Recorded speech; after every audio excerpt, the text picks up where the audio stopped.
right. It is a Toro Groundmaster 580D series. Oh.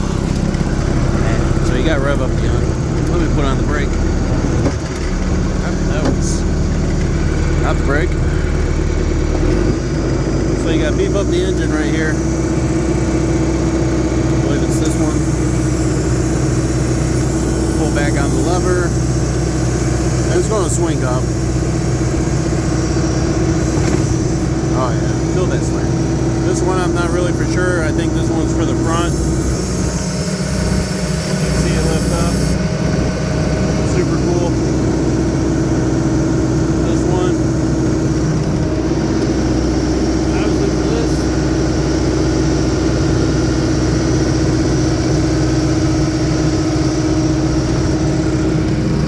Oh man, that's awesome. Stick around with part 3 for more details.